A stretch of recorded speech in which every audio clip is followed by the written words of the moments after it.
السلام عليكم بنات، كنتمنى تكونوا كلكم بخير وعلى خير، ومرحبا بكم في فيديو جديد ديالي. اليوم ان شاء الله غادي نوجد معكم واحد القصريه ديال الرفيسه ديال الحرشه. تبعوا معايا الطريقه كيفاش غادي نصايبها. نبداو بسم الله. اول حاجه غادي ناخذ الدجاجه غادي نديروها في الكوكوت، غادي نديروا لها العطريه معلقه كبيره ديال سكينجبير، نص معلقه كبيره ديال البزار، نص معلقه كبيره ديال السودانيه، شويه ديال الملحه ومعلقه كبيره ديال الخرقوم. نديروا واحد شويه ديال السمن،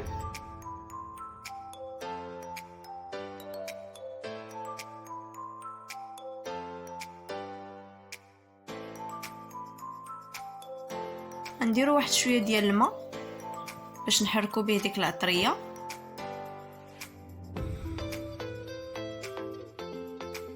غادي نديروا واحد 3 الفصوص ولا 4 ديال الثومه،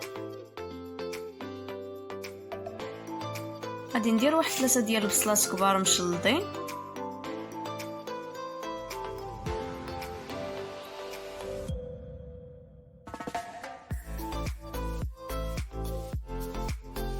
غادي نزيد واحد نص كاس ديال الزيت البلديه،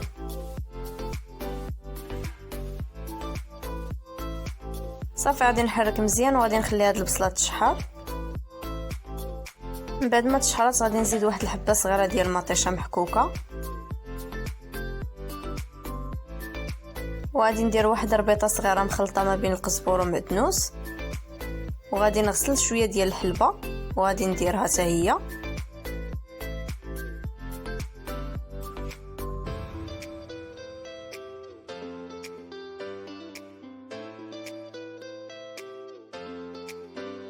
غادي ندير الماء تقريبا شي 3 الكيسان كبار،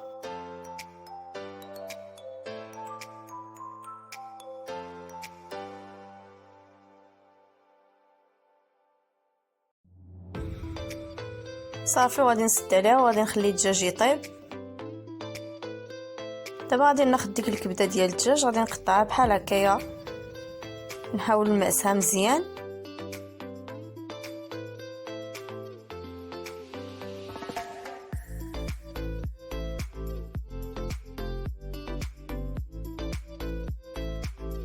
غنزيد عليها واحد شويه ديال المعدنوس، غندير واحد شويه ديال راس الحانوت، واحد شويه ديال الخرقوم،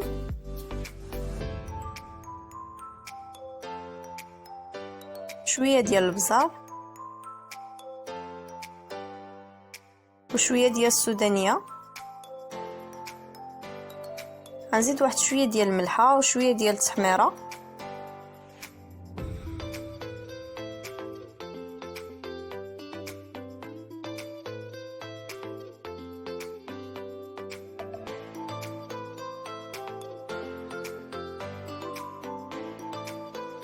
وسكينجبير.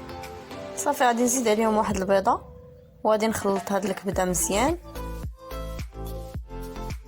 صافي وغادي نديرها في واحد البلاستيكه وغادي نديرها على شكل كاشير.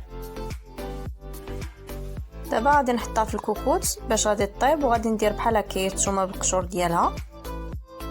دابا غادي ندوزو باش غادي نصايبو الحرشه. عندي 4 ديال السميده غليظه وجوج زلايف ديال السميده رقيقه.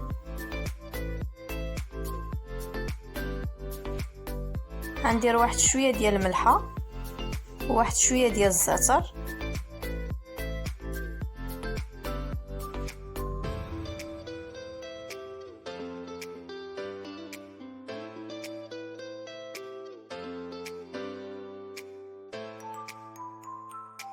صافي وغادي نعجن العجينه بواحد شويه ديال الماء.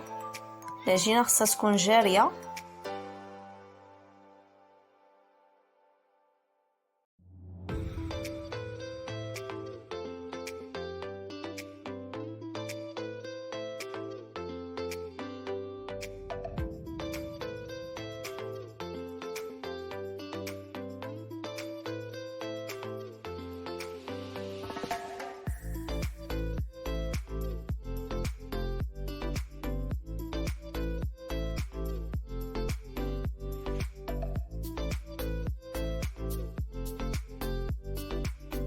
صافي العجينه كتجي بحال هكا جاريه كما كتشوفوا في الفيديو.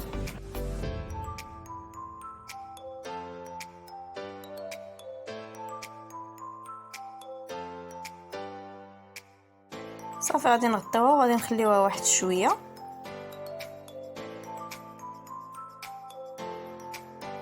صافي هنايا قلبت المرقه طابت. صافي غادي نطفي عليها. غادي ندوز دابا باش غادي نقرص الحرشه.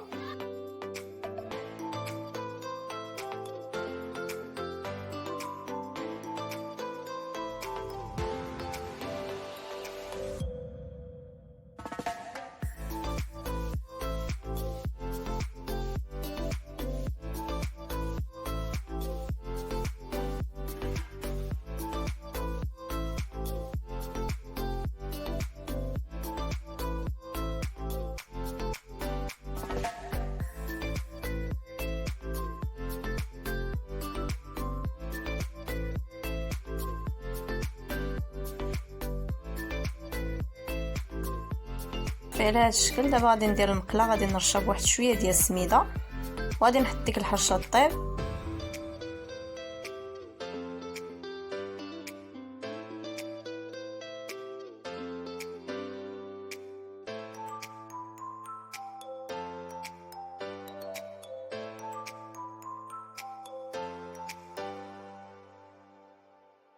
صافي هنا انا قلبتها.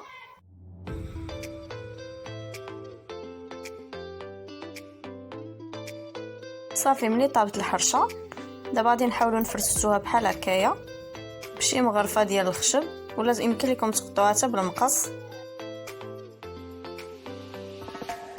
صافي غادي نستمر بنفس الطريقه. حاولوا تقطعوها بحال هكايا تكون رقيقه.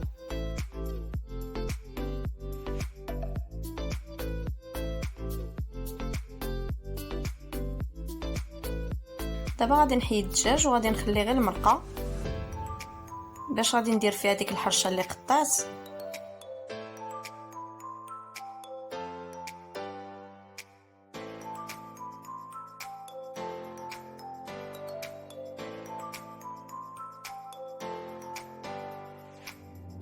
حاولوا تهزوا حتى ديك البصله مع الحلبه.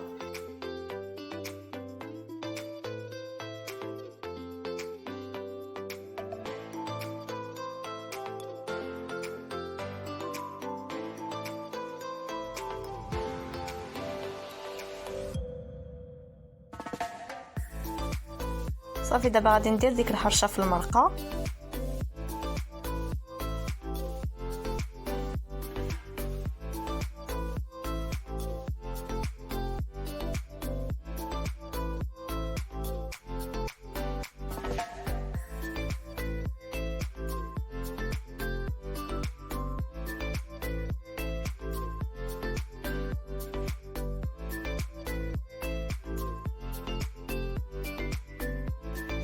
صافي غادي نقص ليها البوطه وغادي نبقى نحركها حتى تشرب ديك المرقه.